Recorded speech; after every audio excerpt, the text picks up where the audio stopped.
Hello, Valley Shush fans. Welcome to video number 5, where Murray and I continue our conversation on the history of Valley Shush. And once again, we're going to be focusing on the photographs, which I know everybody loves. So without further ado, enjoy video number 5. All right. All right. Let's see what else we got here. Another beautiful picture. That's the jump. That is the jump. Oh, right here? Yep. Okay. So for anybody, you get to the top of the T-bar, you get off, you go to the right. You would go across Murray's Run, and then the furthest one on the right is where you would go off this jump. Yeah, just beyond Murray's Run, and you couldn't just ski easily. You had to. It was a bit of a side hill, but if you were a skier, you knew how to get to the jump, and you were going pretty fast when you got to the jump, and you'd land on the far side where it's really steep. Mm-hmm. It was actually quite a nice, What is this right here? That's the jump. But That was it was a wooden ramp. Okay. Above the ground, about 5 or 6 feet, to give you the takeoff height you wanted. This was designed and probably built by these Austrian guys who were used to ski jumps in Austria. So they designed it. I don't know who built it, but maybe I did. I can't remember. Did many average Joes try that out, or was that? Well, I don't know. We didn't restrict the use of it much. I mean, It was not groomed. There was this little set of tracks leading to it. Unless you were pretty courageous or stupid, you didn't go there. But I don't remember anyone killing themselves on it. Yeah, I don't remember seeing this as that little valley where you had your cursor to the right of the lift. That was a fun place to ski, and in certain conditions, we never groomed it. But you could ski like up onto that hill where your cursor is and down below those trees and get down to the caribou or the wildcat. It was quite lovely. Yeah. It never really became a full-fledged trail, although on the right where your cursor is, just to the left of Murray's Run, we did clear a bunch of trees, and we actually, for a short time, had a real trail down there, but it didn't last long, and I'm not even sure why. So Murray's Run would have been over to the right? Just off the picture, yeah. Yeah. Right there. Well, here's as I'm looking at this picture, is this up here? Is that where that's the peak where the cable tow went to. Okay. Yep. All right. That's making sense to me looking at it. It was a three-sided thing. It was quite amazing. I mean, this is all glacial stuff that just melted out of the ice when the last glacier left. Yeah.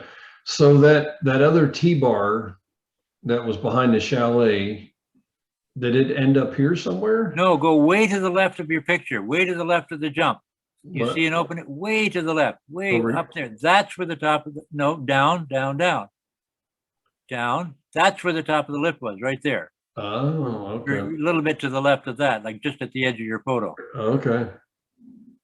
So it went down that steep slope, and then the bridge would have been right straight in front of the jump, right down there. That's where the bridge was. Because that's the caribou. You can see the bulldozing there. Like here and there? No, that's the caribou trail. To the left of the jump? Yep. That's the caribou trail. And right there where you stop, keep going, that's where the jump was, or the bridge was, right there. Oh, okay. All right. That's making sense. And you can see the Hockley Road in this picture, way off in the middle distance. That's the Hockley Road. So when you're driving down the road, you can see the top of the hill if you know where it is.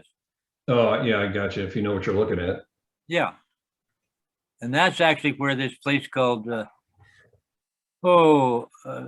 Stanley had this Eagle's Nest apiary, but he had a little ski tow right in that little field at one time, rope tow.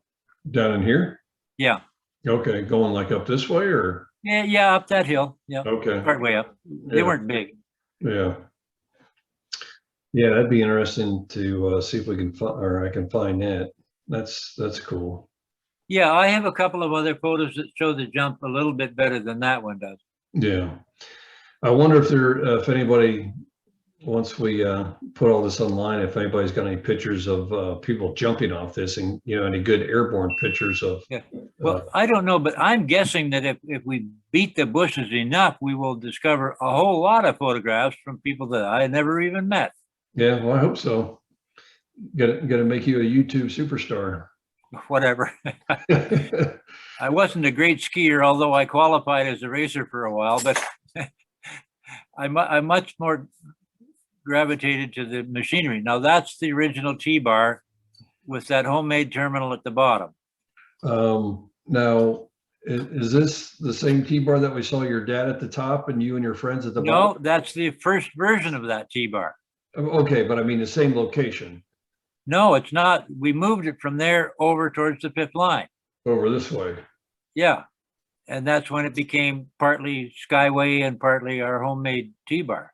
Okay, all right, got you. The top of this T-bar was really in the way of people wanting to ski to the chalet from up the fifth line or wherever. It was just in the way. Okay. So Those are the towers that we made out of rusty old gas line pipe. Oh, gotcha. Yep, I can see. That's even before they were painted. That was rust was so much you could see through the tower sometimes. Yeah. So whose property is this down here? That's Rosie and Percy. That's their farm. That's the folks that you ended up buying 100 acres off of. Yeah, and they kept the farm and the 6 acres around the house and barn. Gotcha. Yeah, I don't know if that barn. I'm assuming that barn's still there. I can't remember the last time. I don't know when we eventually, my last recollections of Valley Schuss where somebody had bought it and spent a lot of money on the house and made it, 3 times as big or something like that. I don't remember what happened to the barn. I wouldn't even know if it's still there, but it may be. Yeah. I mean, it's a big barn for a little 6 acre piece of land. It is. Yep. All right. Let me see what we got next here. Yeah, that's looking over towards the fifth line and the field beyond it. That's all trees now, that field. Back here? Yeah. Okay. Yeah. So here's the fifth line. And what we were talking about earlier, here's where the farmer used to cut across. Yeah, exactly. Here. Yeah. So this would be, would this be the Palmolive Tower? If it's only one tower there, it would be the Palmolive, yes. Because it looks. I don't see a cross. Yeah. Cross. Do you think maybe this was at the beginning of the Palmolive or maybe the beginning of the T-bar? Because it looks like there's cables going. Well, here. It could be the Palmolive only had one tower at that location, but I don't see the cross arm. Maybe it was while the lift was being put up. Okay. Now the trees, the little fir trees in the middle suggest it was not because they're bigger than they should have been, but there were occasional trees on the hill, but that little brown thing on the right, I don't recognize, but it looks like the profile to the right there, the lift line itself, it looks like the Palmolive. The T-bar was somewhat more, wider and a little higher. Yeah. But the trees in the distance there suggested that would have been 64 or 5. So that was probably part of the Palmolive. And the cross arm is just not visible in that picture. Gotcha. I see the snow fence here on the ground. Oh, okay. Yeah, indeed. Yes. So we were forever putting snow fence up and taking it down the first 10 years. Yeah. What is this something here? It looks like, is that hay bales or something? Well, it could have been, yeah, because that lift line was quite narrow. And no kidding, I can see, I mean, I did it myself. You'd be going up there and I'd look, see if anyone was watching. But if I jumped, my skis would come right off the ground for like about a foot or more above the ground. And I could turn around or do whatever I wanted going up that slope. Well, that was really stupid, but you could do it, especially if you're a teenager. Yeah, for some reason, I think I remember that because I know as a kid going up the lift line there, and I think I remember seeing people do that where they, jump up. Even on the T-bar, you could do it. Yeah. Yeah, it was on the T-bar. It wasn't on the Palmolive. It was. You could do it much more easily on the Palmolive. But with the Palmolive, going up that, the area to the left of where that tower is, there's this long stretch of very gentle terrain, and you could actually slalom up the lift. You'd stay on the bar, but you could go back and forth, and go way out to one side or the other side. And of course, every now and then you would derail the cable by doing that. Yeah. It was really, I mean, we had signs up. We used to go and police them. We would yell at them when they got to the top. Okay. It was a real problem. Yeah. Okay. Yeah, that's another good picture. Yeah, it is. It's really early. That's the tractor I bought. That's my first purchase of a tractor. What kind of tractor is that? That's a Case 320. It had a kind of an automatic transmission where you could put it in second or third gear, let go of the clutch, and it would slowly accelerate. You didn't have to change gears. Is that the is this the trailer, the famous trailer? That's the trailer I'm talking about. I still have the parts of that about 100 feet from where I'm sitting. Yeah. I am thinking this car right here looks familiar. So I'm thinking that Could be. my parents were up here. They had an Oldsmobile, a big old Yep. boat. I think it was Likely. Olds 98 or something. But so this is the folks that own the property. That's Rosie and Percy Smith. Yes. And then this is where I don't know if we have any pictures, but this was the beginner's hill right over here, right? It was, and you can see the rope tow if you really look off to the right, a little to the right of that, right in there. That was probably the terminal of the rope tow. But it went up the hill, and then the rope went down the other side and around a bow wheel at the bottom and back up to the top and down to there. So it was a two-stage rope tow, two sections. You know, I find it interesting. Your dad always seemed to have a pretty good assortment of hats, didn't he? Well, because he was almost bald from working in the mines in Sudbury, he always wore a hat. Yeah. He was a little self-conscious. I mean, maybe a bit arrogant. I don't know, but I knew that tractor very well. It was a great tractor. Or maybe he was like me. Your head just gets cold. Well, I don't know, but anyway, he always wore a hat. Yeah, I think I do remember this tractor. And did you used to have salt water in the tires to keep it from freezing or something? Well, yeah, that was typical of tractors at that time. Okay. For some reason, that's something I remember. So I don't know if it's something your dad. Yeah. Well, we might have had a flat or something or other, which meant you had all this salty water on the ground. But it was to do with traction. I mean, the word tractor means traction engine. Yeah. And traction is what you're after. You're going to pull a big plow through the fields. Did this tractor treat you guys pretty well? Yeah, we started out in '60 with this little Ford tractor, which was really not really big enough to do a good job of mowing the trails. I remember renting a mower and having it behind that tractor and finding it really, really difficult. Early on, we didn't even have a rotary mower. We had a sickle mower, the kind that farmers use. And I can remember using that on Murray's Run, and it was not an easy thing to use, and it was not the right thing. So for the first winter, we probably rented, or the first summer, we rented a mower, which was too big and clumsy. And then maybe after the first year, I said to Dad, well, you know, I'd like a bigger tractor. And he said, well, go ahead and buy a tractor. So I borrowed money from the bank and bought, that was the second one I got.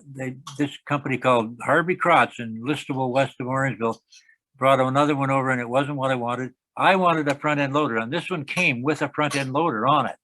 Oh. We took it off because we got the Timberjack, which had a better front end loader. So that we used for many years with a mower behind it. I spent many, many hundreds of hours on that mowing grass on the ski trail. It was a nice tractor. Yeah, so like a bush hog that you towed behind it? Exactly, a bush hog, yeah. 5 foot bush hog. It was great. Yeah, all right. Let me see what we got next here. Here we go. Talk about some snowmaking. Downwind. Yeah, this I think is the picture I was looking at before we got together this evening. Yeah, well, some of that would have landed on the lift, but we used to take a long stick and we whack the cable and it would all drop off. Gotcha. So I see a gun down here making snow, and I see one up here. Yeah, we were putting snow on that trail that ended up going down under the bridge. Do you remember how many snow guns you could operate at a time? Well, we only had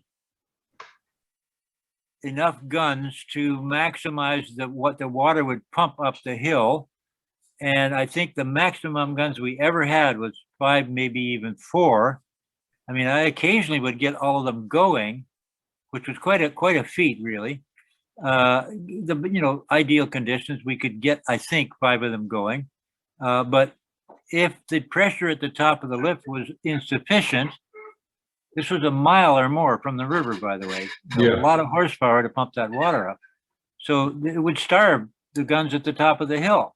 Yeah. They would run out of water. And Yeah. they'd freeze up and they'd be a problem. The- So anyway, The thing I find interesting about this picture, I noticed, and maybe you can talk about this, the lift line, you got snow going right down the lift lines. Did well, you? yeah, we couldn't ski at all unless we had the lift line covered in snow. So we made a real point to put as much as we could on the lift line early on. Was that all through at this period of time? Was that all through snowmaking, or was that putting it in trucks and driving it and putting? Well, it? no, that truck thing was a very brief thing, probably only in the first winter.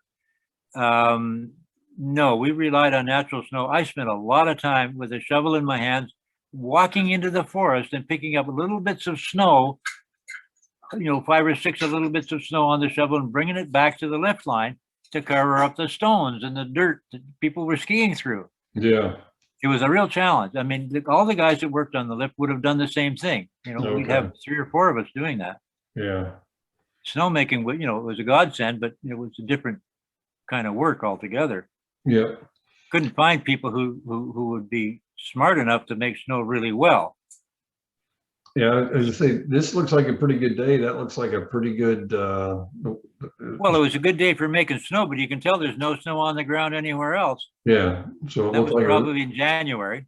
a nice, cold, low humidity day where you could really crank it out. Yeah, we often walked underneath the snow and we put our arm up, our sleeve up, and test the snow, and we put it in our mouths. We would put it in your mouth. It's the best way to tell the moisture content of the snow is to stick it in your mouth. Oh, So we were always testing the snow conditions and watching and whatever. In spite of that, we often made stuff that turned up to be a big solid chunk of ice. Yeah. Is that something you use the bombardier and come up and plow it and push it around? Well, you can't plow ice, but we didn't until we got the Thiokol, which would have been probably around 1970. It had a decent plow, early versions, but it would angle to one side or the other, and you could move snow. The bombardier was terrible for moving snow in small amounts. Terrible. Got you. Yeah, that's another picture I really like just because of the snowmaking aspect. Yeah, it's a good one. Yep. Let's see what else we got here. Looks like a nice fall picture. Yeah, no, that's looking more or less towards the jump. Okay. Yeah, it was beautiful in the fall. Yeah. That picture was torn in half. I patched it together. Yeah, those are really pretty colors. Yeah, that's the escarpment in the distance, by the way. That up here. That's it. Yeah, that's really nice. It was spectacular. It had caves in it. I used to go there a lot and poke around in the caves. There we are. All right. Yeah, well, I got a few things. I got a half-mile runs. Well, we're stretching it a little bit. So there's the address, complete skiing facilities, 200. 941-3487. I will go to my grave with that phone number in my brain. That's awesome. Professional ski school and that would be Hansy and friends. Yeah, I mean we were looking for. You can tell we were stretching it. I mean, you can't say it's 2,000 feet high. I mean, we didn't even say we stretched the Pommel lift was 310 feet vertical, I think. The T-bar might have been 315. We claimed 350, I think, because everybody stretched their vertical. We just got to round up, right? It's called baffle gab or something like that. Yeah. False advertising.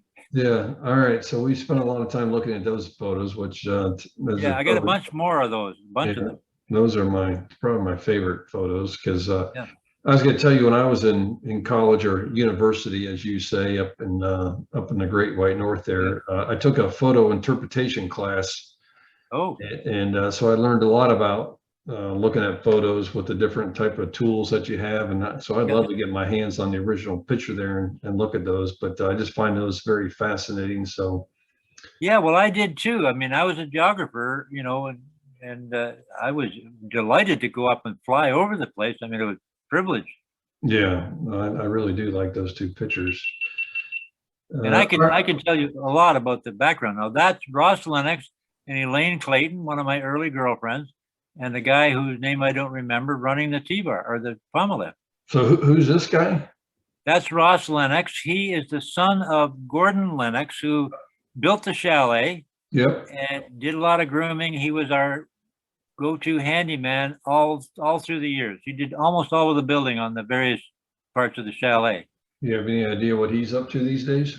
Oh yeah, I saw him. Well, I called him about a year and a half ago when another Gordon Henry died. He was a close friend. He had run the ski lift. I met him because he was working for us. But he and I were friends for a long time. He died with Parkinson's a couple of years ago. Anyway, I called Ross and said, there's a memorial service for Gordon. Can I come to your place and stay there overnight or something? And he said, well, sure. But I didn't go for reasons I can't explain. But Ross became an electrician, worked for Ontario Hydro for years, and then he retired from that and he started his own electrical contracting business in Orangeville, and he still lives near Orangeville, as does his sister, Jane. Both of whom I knew well way back. Yeah, that's Ross. And the girl was my girlfriend in high school in Orangeville. Is he roughly your age? He's about, I don't know, 7 or 8 years younger than I am. Okay. Yeah, this when I saw this picture, it's like I had a lot of questions. This whole contraption really I find fascinating how this thing works. So explain this to me, how this works. I will. Okay. Now, the clamps that held the T-bars to the cable were fixed. They would not move, okay? They were like a hand with fingers on it, and you clamped them on, and they never moved. These, however, did. And the way they connected to the cable was at the top of that bar. You can see just near the top of that bar Elaine is on, there's a little protrusion. Now, that is where there was a short chain about a foot long, was flexible. And at the top of that chain, there was this sleeve, steel, hard steel, about 2 inches long, with a hole in the center through which the cable ran.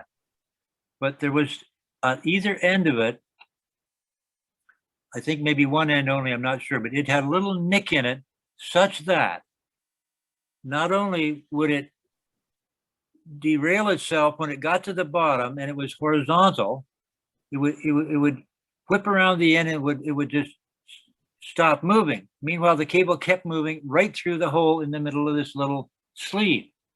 Okay, so that's about 50 bars, each of which is just sitting there waiting for this guy to trip the thing that's in his left hand. This right here. He would pull that, and that opened a little gate which allowed that sleeve to catch on the cable. It would just tilt backwards, and it would grab the cable, and away it would go. Wow. The only lift I ever heard of that did that marshaled the bars at the bottom. And that was one of the things that made pommel lifts distinctive. Yeah. It was a good idea. That thing is fascinating. And I told you, like, when he was running it, if he started it right by the bottom hand there, you can see a little button. That would be the stop button, I think. But it was also a lever.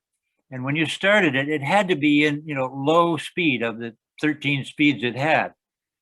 And there were a whole bunch of resistors, electrical resistors, that allowed the thing to start with a low consumption of electricity, full load, going slowly. So he would pump it up, like if she was the first person on that particular day or that moment, he would have started her on, and then he would pump it up 1, 2, 3, 4, up to 13. Depending on the load, you had to do it slower if the thing was loaded, but it allowed us to start the lift really slowly, which was a great thing for people, beginners and whatnot. Yeah. Anyway, it was complicated, but it worked, and it consumed a lot less electricity than it might otherwise have consumed, because the initial load, when the thing is loaded, is huge. Yeah. The electricity consumption was off the wall. I was just noticing it must have been a quiet day, because I don't really see anybody else around when you guys took this photo. Do you think you took this picture? Very likely, but there were times, for example, when I had the liberty, this would be in March maybe, no one's around, the guy who runs the lift, maybe he's there, and I'd get my friends and we'd go skiing. Gotcha. But often in March, there was only, there's another person down there. There were a few people around, but It was really slow often. Okay. Yeah, I see somebody back here. It looks like on the. Yeah, that's on the rope tow. That's the rope tow profile there, right there. Yeah. Yeah, I see that, and somebody there, and then obviously the chalet. Yeah, And, that's the original chalet. yep. Is this the second? What is? Oh, that's a sign. Well, I'm wondering what that is, and I don't know exactly. The roof of the garage I don't think it went that way, but it could be. This Anyway, looks like. that's the chalet with additions. That's the addition. No, there's the fireplace in it, and the original office. Yeah. So No, I think this is just a sign on a telephone pole right here. that's right. It is part of that. No kidding. Yeah. And the underground bottom floor of the eastern addition is right behind that lift operator's head. Back in here. It's underground, you can't see it. Yeah. Yeah, and Okay. then they put a second story on it. What was this right here? I see a sign up here. That's the original ticket office. People would walk up there and they'd get their ticket. Oh, okay, so if And you want, eventually that became an office, but so if you wanted to go skiing, you drive up, park in the parking lot, come up here, get your ticket. yep. Okay.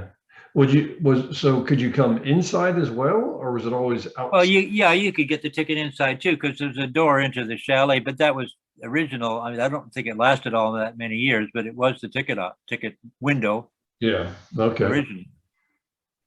Yeah, that's a very, very fascinating. These are quite old photographs. Yeah. Let's see here. What do we got next? This. Oh, wow. Oh, that's the T-bar. So that little bump in the middle of the picture is the top of the lift where people would get off Right here. and they'd go down a slope to go either way. But Yep. then the lift went a long way across the Caribou Trail with the bars way up in the air and around that terminal, which was up on top of an extension. It was quite high for reasons of, accommodating the slope of the cable. Yeah, that was one of the unique things I think about some of the Skyway lifts. I know of a couple of them that had that extension. I can't see it there very well, but it was up on a tower about 6 feet or more above the ground, instead of the concrete footings that the other one had, where Dad was there Yeah. with the snowmobile. So it was a steel extension. Okay. They Yeah. built a few of them, and we used to install these things, like 1 or 2 a year. I should know more about them, really. Yeah, that's interesting. All right. Let's They're see. good lifts. They're good T-bars. Yeah. There's where that was the barn. So And when where- that would be the summer of 1960. And me and my pals, we had a tent at the bottom of the hill and that one at the top in the barn, because there were cows around the barn. The foundation, there was a rail fence around it. So the cows wouldn't get into our tent. But that stonework, that's what went into the fireplace. So where is this at? In the at the bottom? Well, if you're going down the Caribou Trail from the top of the lift, like you Yep. get off the lift and you turn to the left and then go down and make a long turn to the right down that really gentle slope. And then it turns fairly sharply to the right down this little valley. Right there is where the barn was.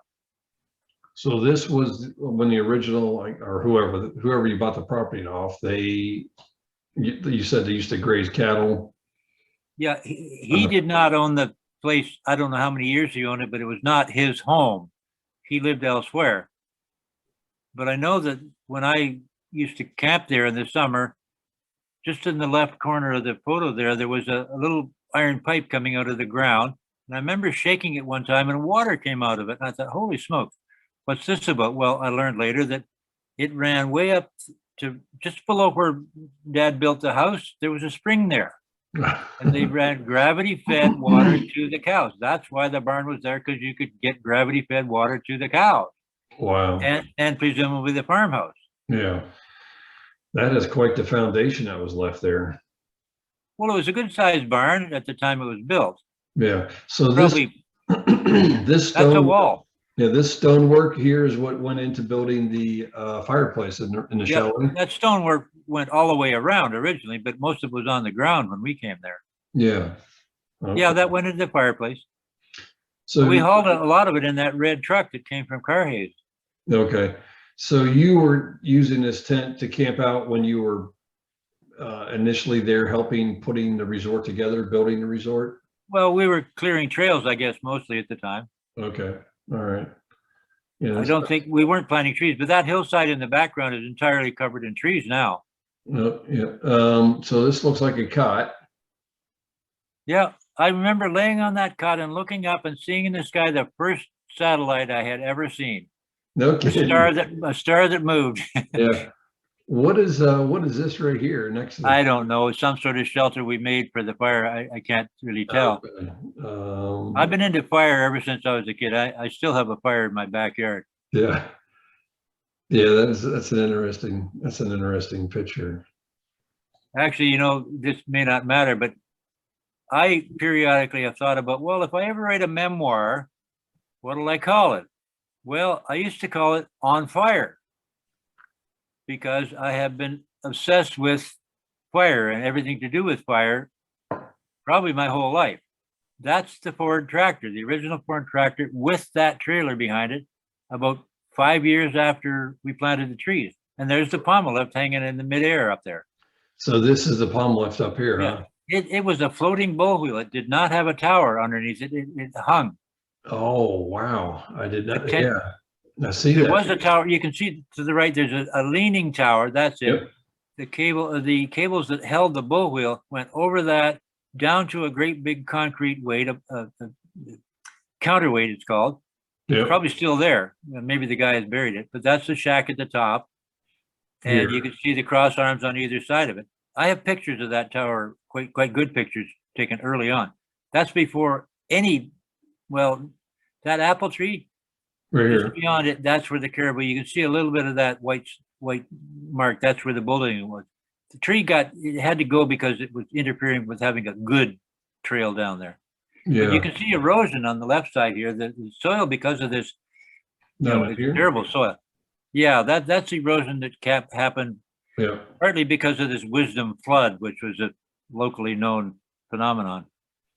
Yeah. Wow. Yeah, we should have planted trees, more of them at the top of the hill. I don't know why we planted them over there rather than the top of the hill. That was a dumb thing to do.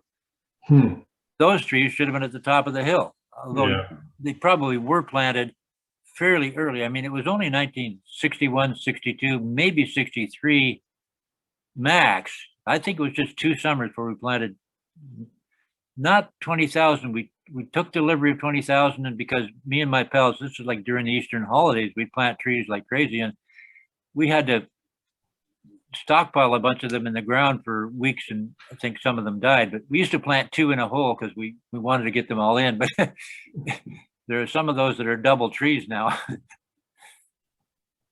So who did you get the trees from? The Ministry of Natural Resources of Ontario at the time was very keen to provide trees for people who were farming land like this. There was a lot of land like this. The entire Oak Ridges moraine, which is a famous large moraine in southern Ontario, was just eroding like crazy at the time. Because people would come from Ireland, clear the trees, farm it till it died about 2 years later, and then they'd have to leave. Gotcha. And the erosion would just play havoc with huge areas. So they were planting several nurseries, and we paid 1 cent a piece for those trees. Wow. 2 cents for some of them. Yeah.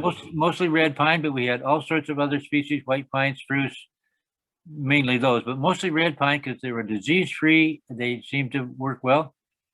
We had bug problems with them, but they survived. I mean, those trees right now are big enough to build a log house out of. Yeah, that'd be interesting as you walk the properties to see what all you. You'll hear me talk about that when we do it. Now, just to the right of that picture is where we had a ski trail. Mom and Dad's house was off to the right of the picture. Yep, up here. We moved the rope tow from the bottom of the hill when the place folded up to that part of the property. And I made a little ski trail through that little piece of forest. And the rope tow, the bottom of it was right down at the bottom right-hand corner of the picture. Down in here? Right there, yeah. And that's where we had our first water tank to hold water for snowmaking. Okay. Down in that little valley. It wasn't really a stream, but in the spring, the tank would fill up. But after that, I mean, it was a wasted effort, but it got us enough water, and there was like a pipe from there to the top of the hill to make snow of the first winter with Gotcha. 1 snow gun. Yeah. Wow. That's awesome. All right, let's see what we got. Expensive lessons. Yeah. How about this? That's the same hill beyond. That's the barn. There's there. where you had the tent, right, down in here. That piece of land in the distance, when the place was kind of, it was gonna not last forever, for sure for me, but even for Dad. He got surveyed at the top of the hill, 2 7-acre pieces along the southern border of the property. And that, most of what's in that picture would have been mine if I had really wanted to stay and had the money to build a house on it, but neither of those happened. So I'm guessing they're actually still 2 discrete pieces of land owned probably by the people who own the house that Dad built. Yeah. So help me out here. So what if I'm looking this way, which way am I looking? Going up this way? Well, you're looking more or less south, but South. you're taken from the very top of the hill. This is the top of the hill up here. Maybe, you're on the top of the Palmolive, probably standing on the top of the Palmolive to take that picture. Oh, up down here. Where you are, south. yeah, that's looking south pretty much. Okay. Dad's house would be off to the left. Okay, gotcha. There are no trails in that photo. Gotcha. Okay, yep, that makes sense. The little valley goes down into this washed out chasm on the property, which we'll see if we walk it. Okay, that makes sense. Yeah, and that's the barn again. These are really early pictures. This Yeah. is great to see these. Now that's before any trees were planted. I don't know what those little black spots are, but I don't see any planted trees in that. That would have been the summer of 1960, because we took the stone to build the fireplace. So that would have been July or August 1960. Yeah. Way back. You can still see a bunch of snow in the distance, way over there. Yep. That would have been blown across those fields, and that would be, Easter holidays, 1960. Okay. Yeah. I was noticing that. Yeah, that's that washed out valley that snow would collect in. Was this some kind of trail or something up through here? Well, no, that right there where your cursor is, that's where I made my only attempt at making my little log cabin in the forest on my 7 acres. Okay. And that goes into a drop of about 6 feet into this eroded soil, just there. And way off to the right is where the top of the 3rd T-bar was, way off to underneath where your picture Over here? way over there, yeah. Okay. Even beyond that. Yeah. That tree is probably the apple tree I refer to. Okay. Let's see here. Yeah, and that's looking up from the caribou's in the foreground, the Caribou Trail. Yep. You're looking at the top of the Palmolive. You can see the 2 towers, one at the top and one at the base of the hill. Yep. That elm tree was growing there. That hill, as I said, that was the whole hill from the little road. That road across there is where the farmer used to go with it, to get his hay from the fields to the barn. He made that road. Okay. But that hill was above the elm tree there. There was no soil at all. It was just gravel eroding away. Up this way? That's right. Yeah. Right there. That was all just bare gravel. And we knew from that time that this is good gravel. And subsequently, way beyond the top of the ski lift, we took that gravel to gravel our parking lot. If it hadn't been for us, it might well have been a gravel pit. Like the gravel pit was the bane of the existence of the Niagara Escarpment, because everybody would buy it and dig holes. And those horizontal lines, those are what the cattle would have walked across. They made those things. Yeah. I was just going to say that. I could see where the cattle were making their way across here. Yeah, eating what little grass there was there. Yeah, you can see them down here by this other tree. Yep, down here. I don't know that I originally knew what they were, but I subsequently learned. Yeah. Interesting. So this is even before we bulldozed the Caribou Trail. This is a really early picture. Well, no, the Palmolive is there, so it would have been maybe as late as the spring of 1961. Yeah. It's hard to tell if he had any snow fence up or what that is. I don't know. It kind of looks as though we did at the top there, but it's hard to tell. Yeah. Okay. The jump would have been in the left part of the picture, but it wasn't built at that point. Gotcha. I don't think it was built the first year. No, that's Ross and me at the top of Murray's Run. Yep. And I'm assuming that's your handwriting, your first clear cut clear My cut? first clear cut. Yeah, I joke about being a rapacious logger, clear cutting. Right. Clear cutting is a bad word here in Canada. It probably is in the US too, but Yeah. that was a joke to somebody. So where were you at in relationship to the run? Like top of Well, the hill? if you went down the steep part and across the, almost flat section, and then you stop, that's where we were. That was a very common place for people to stop and review. And then down that section, the glade would have been to the right. It was gone at that point when that picture was taken. That Yeah. picture would be 63 or something, because that sweater Ross had, and I had one like it. His mother made them. He had the White Star. I had these White Star skis, the super skis, and his mom made sweaters for both of us with stars on it. Well, that one I had, she didn't. Well, she made that, but it didn't have a star on it. Anyway, I'm sure I had my White Star skis on. So you guys were special, weren't you? Sporting your custom made gear. Well, my dad owned the place, Harold. Right. What I see, does it look like this is melting? Would that be That's melting. Yeah, that would Yeah. have been in the middle of the winter when, some melting had taken place. like maybe the January thaw that you're referring to? Well, I don't know, but it was a very common thing. Yeah. So did The deck was on, over Ross's shoulder. right at the the deck down Yeah, this it was way? right there, right there. Okay. And then It's not in that picture. It was Yeah. later. So this was a run back here as well, or no? Well, it wasn't a run, but it was a little narrow. Originally, I think it had been a logging road, but it came from pretty much where the bridge was on the third T-bar and Okay. connected to the valley. It was a little tiny valley, which never really became a formal trail, although people would go along it, but it was almost flat and it didn't really connect anything important with anything else. But it looks like a trail. Eventually, right behind it, that ridge was bulldozed out of the way so you could go down Murray's Run and across that missing ridge and down the Wildcat. Are you talking about this up here? Yeah, It was all bulldozed?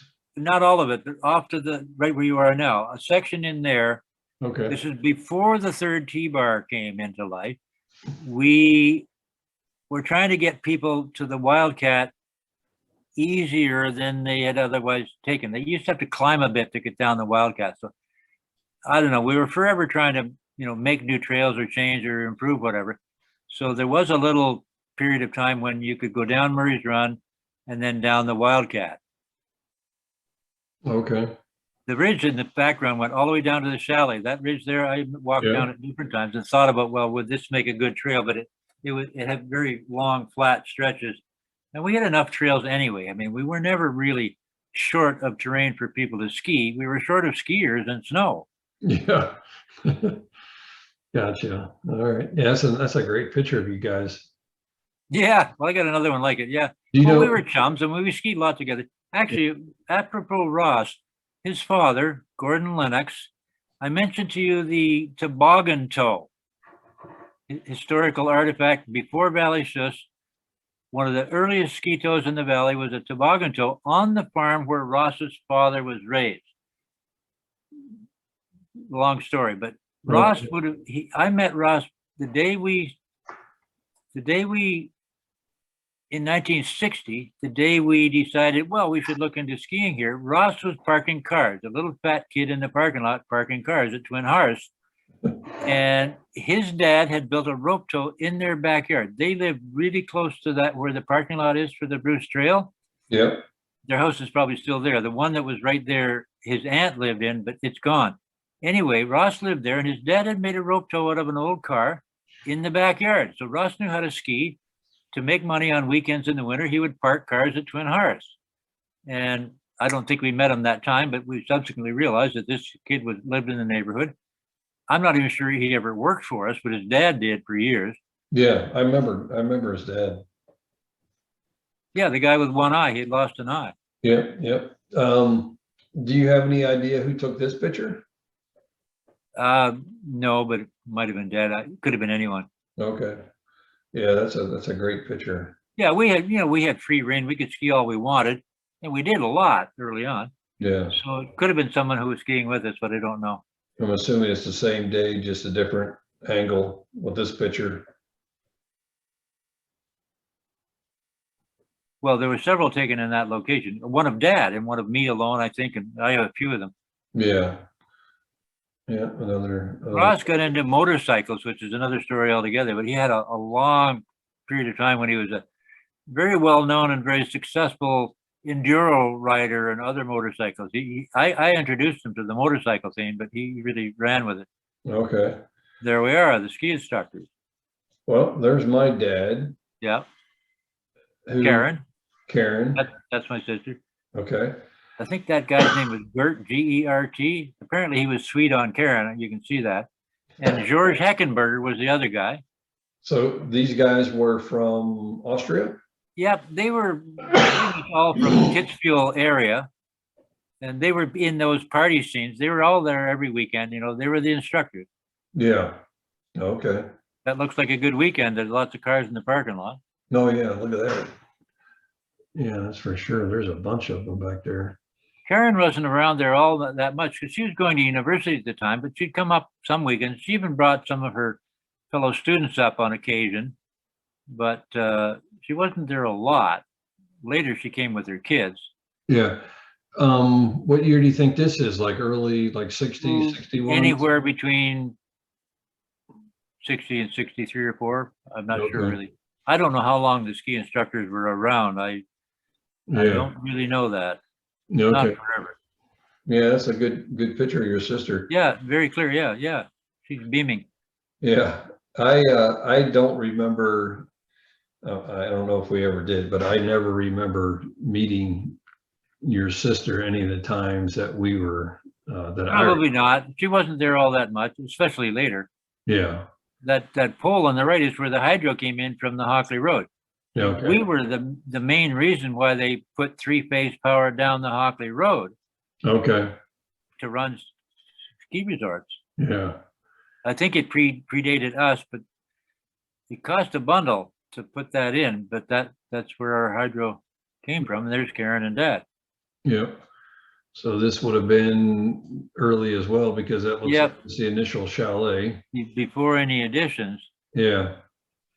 There's your dad with another different hat on. Could be, yeah. But people often they lean them against the chalet. We built racks after that. Yep. Which served the purpose. But then people started stealing skis, so you had to have friggin' lockers to lock your skis up. Even back then. Well, I don't know when it started, but fairly early. Yeah, that's crazy. Yeah. Yeah, that's a great picture of your dad and your sister. Yeah, it is.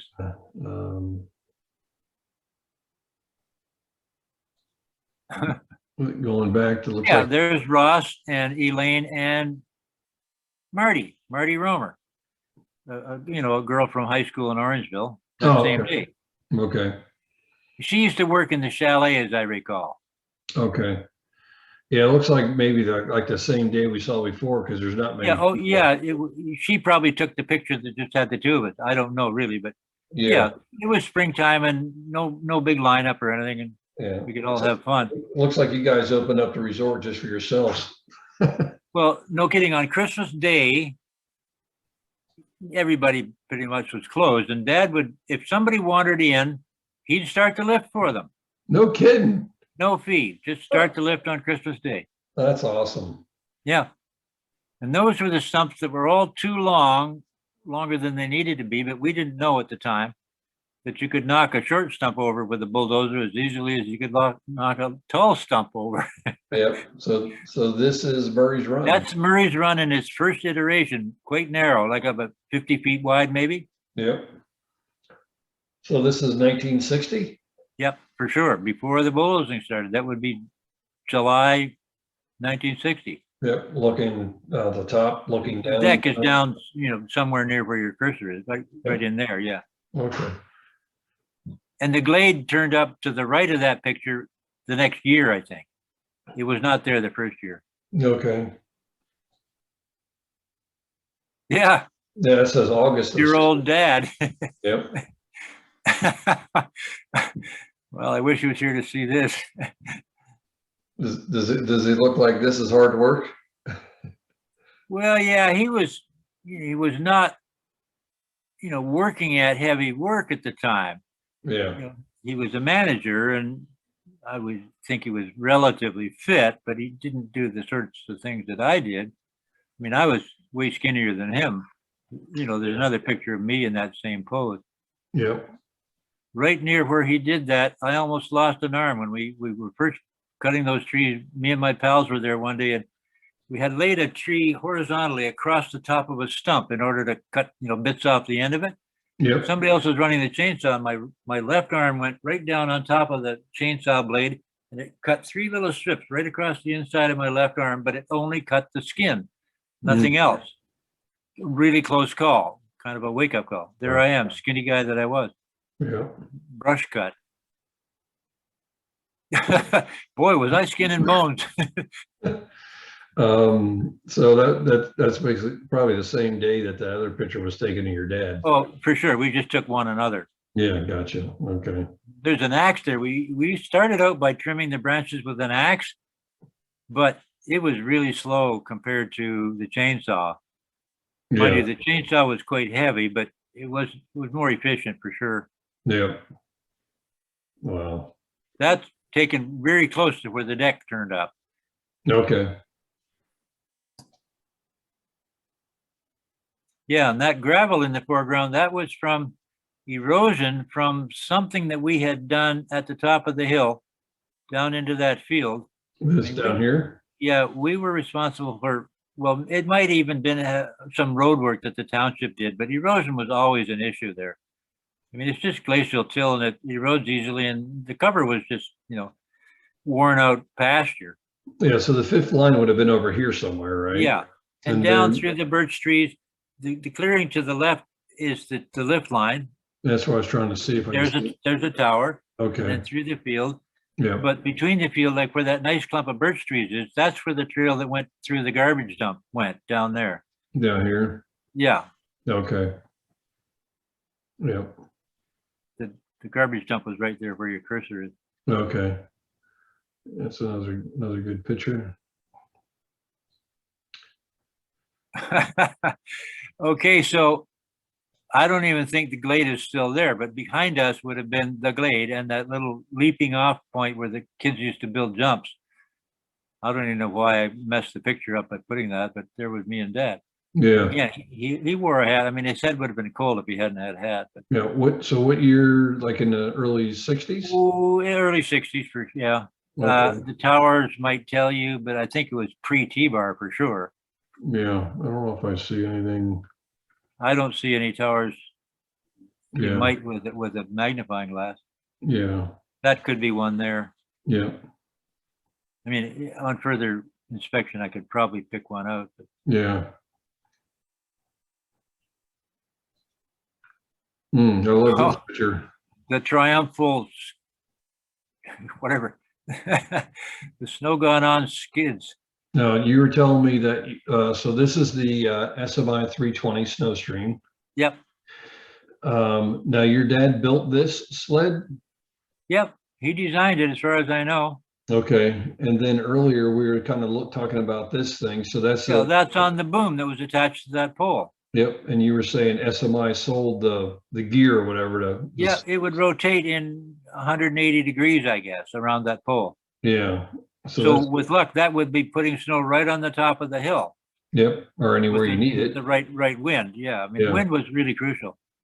This was a publicity shot. Was it? Pure and simple. Yeah. I don't